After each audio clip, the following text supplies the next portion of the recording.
I'm Linda van Tilburg for Biz News. The television network Al Jazeera has exposed a network of gold smugglers that they are alleging is helping the Zimbabwean government to sell gold worth millions of dollars to evade sanctions. Zimbabwean President Emmerson Mnangagwa's niece has been implicated, and so have three major South African banks in the laundering of dollars. And I have Piers Pigou from the Institute for Security Studies in the Business Studios to help us unpack what the implications of these allegations are. Hi Piers, how are you? I'm very well, Linda. Thanks for inviting me along. Were you surprised by these allegations? No, not at all. We've seen similar allegations flowing around for some time. And indeed, a number of the characters that were named in the Al Jazeera documentary series had previously been on the radar of many investigators. I did a piece of research 4 years ago on the gold sector in Zimbabwe, and certainly a number of those names were at the fore, both in terms of smuggling, but also the kind of institutional state capture corruption that you see within key institutions that have enabled this behavior. Well, has gold become this currency for corrupt politicians in Southern Africa? Well, gold is and has been for a long time a trusted medium of wealth. It's one which whose origins can be effectively disguised, and I think that's why, in terms of illicit transfers and business, gold has become very central to a number of players. And of course, on the African continent, there are multiple sources of gold which can be accessed off the official books, so to speak. So it provides a very strong base and sets of opportunities to access wealth without having to go through formal systems. Yeah, and then it lands where? In London, in Switzerland, and when you've melted it down, it's just gold.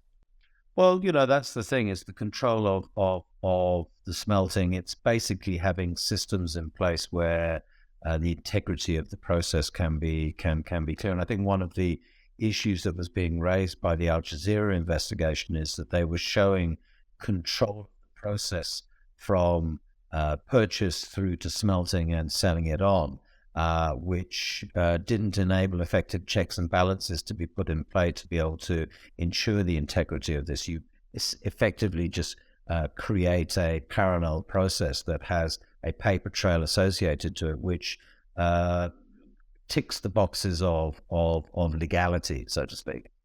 Well, how far is South Africa exposed in this investigation? Only in a limited way at this juncture. I think it's important to remember this wasn't a criminal investigation. This was not a forensic investigation. This was a journalist investigation.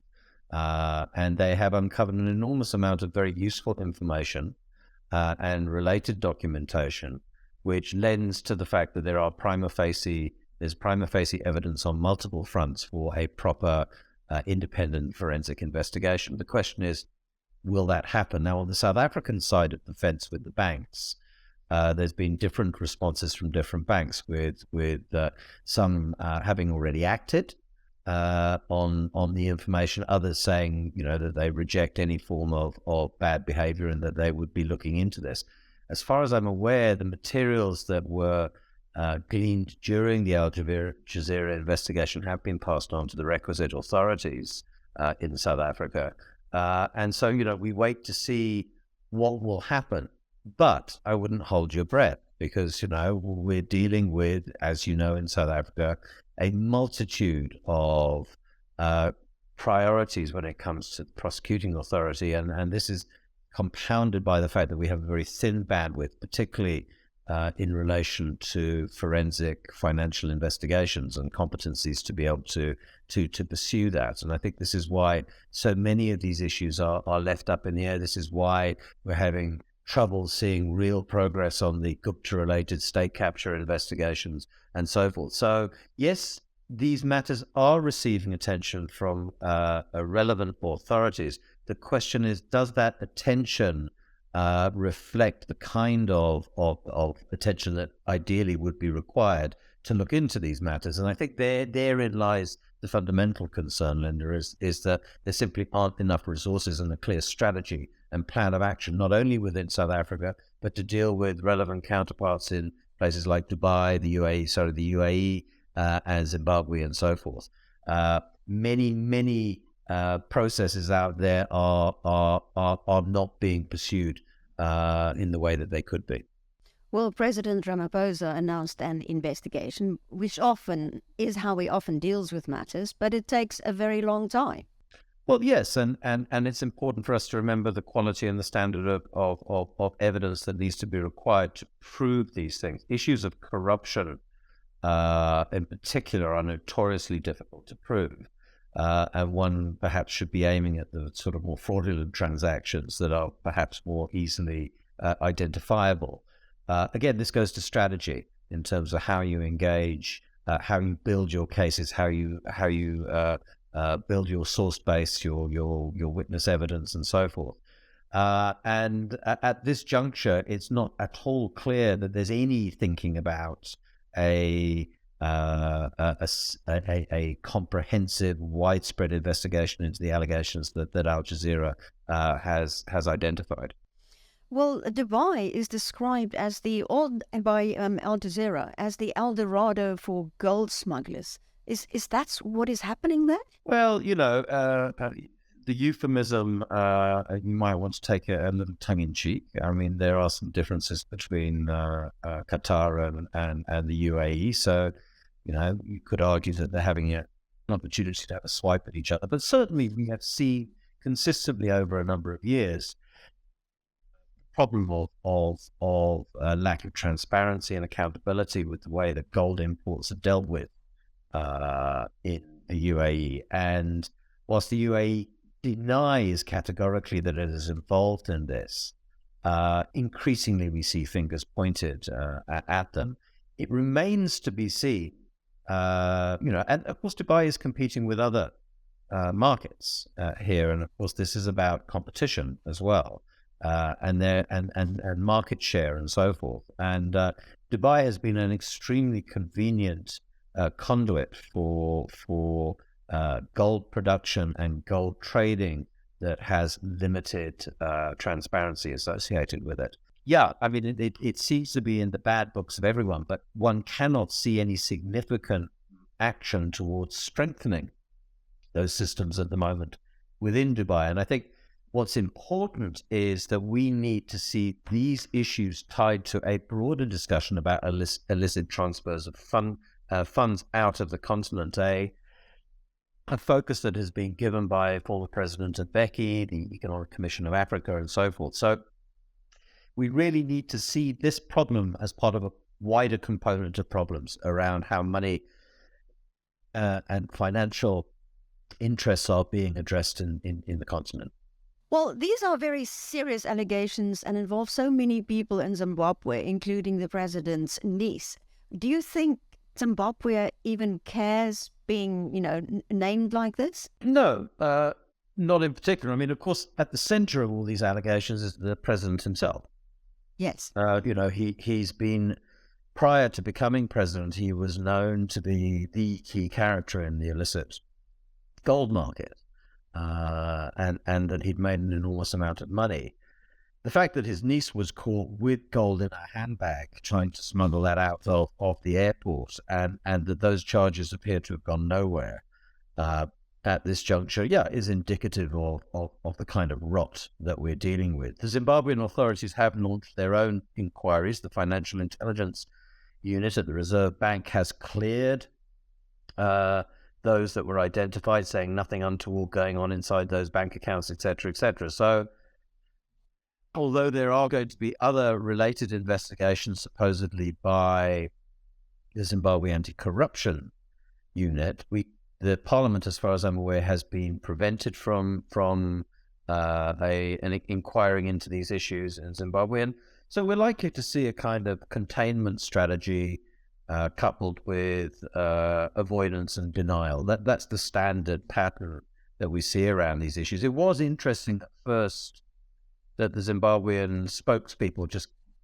dissed the whole thing and denied it. Then they shifted and sort of said, well, we're looking at this, and they started identifying certain individuals there who enablers, so to speak, from airports, immigration, security, etc., the customs, who are under investigation. So I think you might see a couple of people being thrown to the wolves at the lower levels here, but my understanding is that it's business as usual. In fact, including a number of the guys that you saw moving gold in and out, or money with suitcases and so forth, that continues since the documentary has been aired, under the rubric that there's nothing illegal going on. Now, it looks pretty bad, doesn't it, moving gold and money in suitcases like that, but I'm told by a number of people that actually they're ticking all the legal boxes in the current context. So that tells you something about the systems that are in place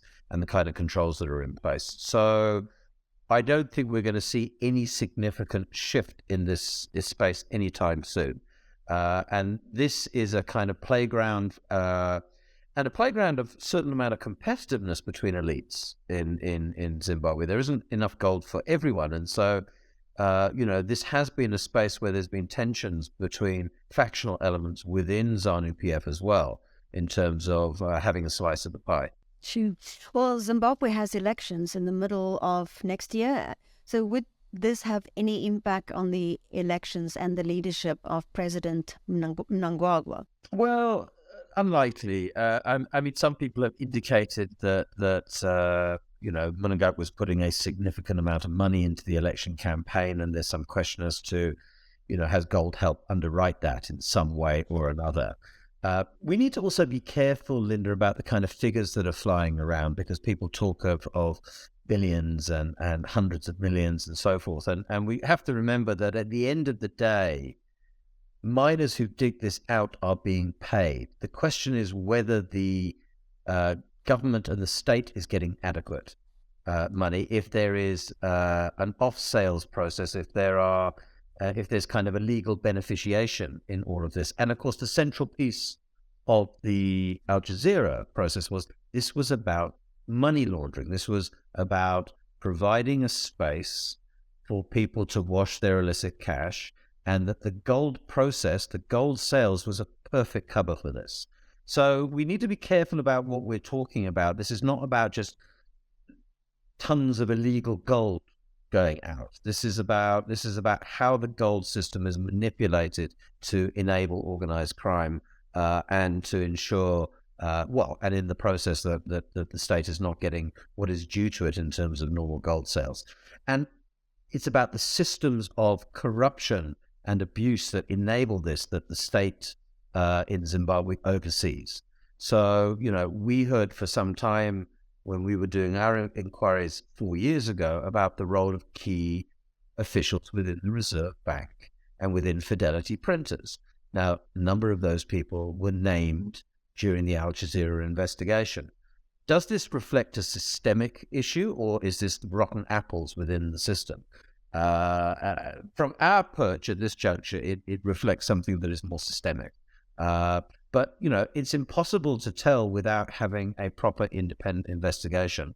And we are not in a situation in Zimbabwe where that is likely in any time in the near future.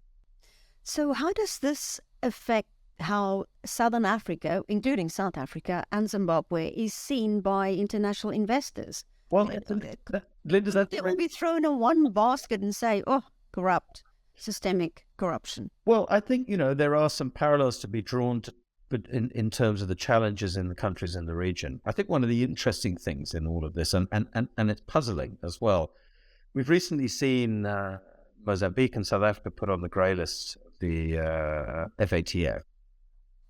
Ironically, Zimbabwe has just been taken off the list. Yet, you have to ask yourself, in the face of this kind of Al Jazeera expose, on what basis, what criteria were employed for them to be removed from the grey list when this kind of abuse is taking place right under their noses? And it goes to the heart of the validity of that grey listing process.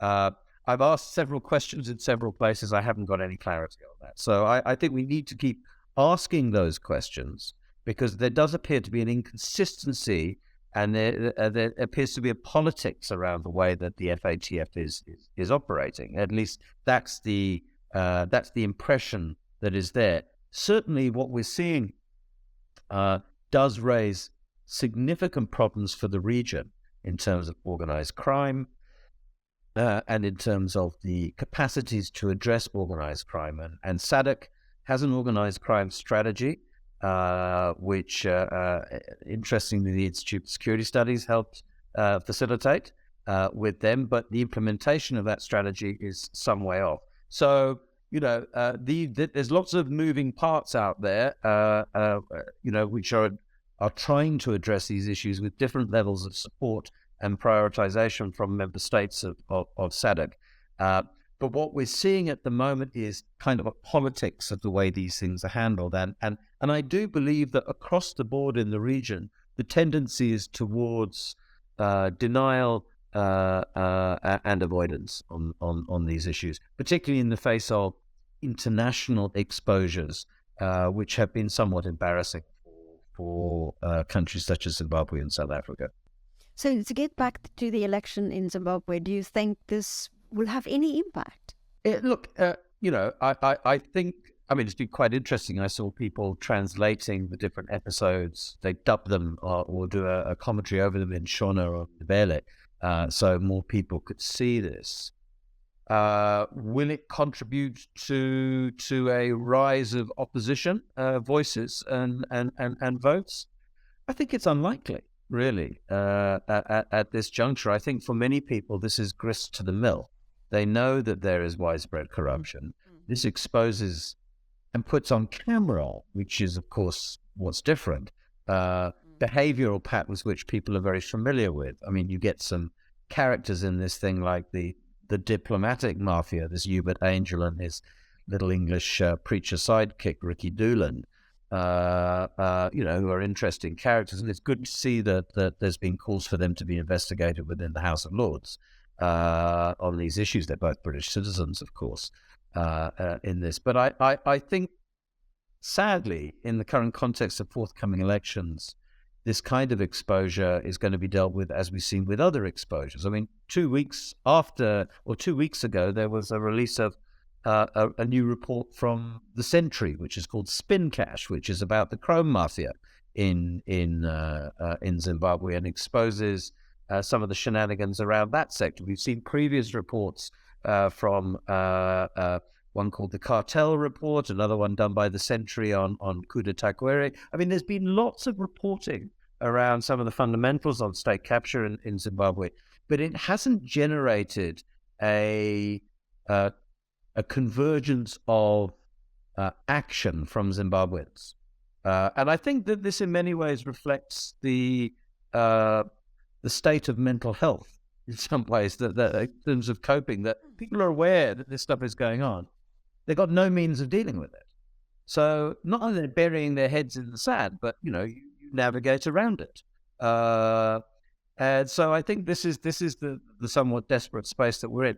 What's going to be more interesting than whether this impacts on the elections is to see whether these kinds of exposures impact at all on the discussions that are underway to deal with debt arrears, and where the president of the African Development Bank that is underwriting this process, that is being mediated by Joaquim Chissano, the former Mozambican president.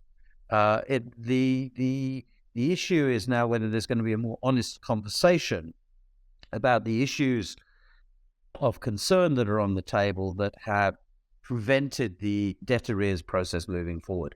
And that includes discussions about governance, about state capture, about rights violations. And Adesina has made that very clear by talking about reform, even mentioning ZIDERA, the Zimbabwe Democracy and Economic Recovery Act, the controversial sanctioning act from Congress that's been in play for over 20 years, on the one hand, and also on the other hand, say that this also needs to be tied to a discussion about how we lift sanctions. So, what that process is trying to do is engineer a more candid conversation about these issues.